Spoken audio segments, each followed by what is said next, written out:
Hello అండి, అందరికీ ఎలా ఉన్నారు? అందరూ బాగున్నారా? నేను కూడా చాలా బాగున్నానండి. ఏంటి ఈ పిల్ల రోజుకో వీడియో పెడతా అని చెప్పేసి మాయమైపోయింది అనుకుంటున్నారా? సో సారీ అండి, అసలు కుదరట్లేదు. ఎందుకంటే హౌస్ ఇన్స్పెక్షన్ ఉంది. ఆల్రెడీ నేను వచ్చిన తర్వాత ఇది సెకండ్ టైం అండి. 3 మంత్స్కి ఒకసారి ఉంటుందంట.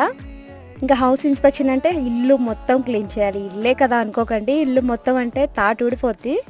అలాగే మా అక్కిగాడి స్కూల్ కూడా స్టార్ట్ అయిపోయింది. సో ఆస్ట్రేలియాలో అది కూడా మన సైడ్ అంటే ఏదో అట్లా మేనేజ్ చేయొచ్చు. ఇక్కడ అట్లా కాదు కదండి, అది ఇంకా ఒకటే ఏడుపు. ఇంకా మధ్య మధ్యలో దాని లంచ్ బాక్స్, స్కూలు అదంతా సరిపోయింది. ఇక్కడ నేనేం చేస్తున్నానంటే వంట చేస్తున్నాను. మునక్కాయలు చూసారా, నేను నిన్న టెంపుల్కి వెళ్ళినప్పుడు అక్కడ మునక్కాయలు అక్కడే కాచాయంట. సో మీకు ఎన్ని కావాలంటే అన్ని తీసుకోండి అని చెప్తే నేను ఒక 5 తీసుకున్నాను. ఇది కట్ చేశాను. మునక్కాయ టమాటా చేస్తున్నాను. మీలో ఎంతమందికి ఇష్టమో కామెంట్ చేయండి. నాకైతే మునక్కాయ అసలు ఇష్టం లేదండి. ఇప్పటిదాకా ఎప్పుడు తినలేదు, నేను టేస్ట్ చేయలేదు. ఇక్కడ నేను మాట్లాడుతుంటే మా కన్నయ్య ఒకటే చూస్తున్నాడు. మా రిలేటివ్స్ అందరూ కూడా అడుగుతున్నారంట, కుదిరినప్పుడు పెడుతూ ఉంటానండి. ఇక్కడ మీకు ఎక్స్ప్లెయిన్ చేయడానికి తెగ ట్రై చేస్తున్నాను. మీరైతే ఛానల్ సబ్స్క్రైబ్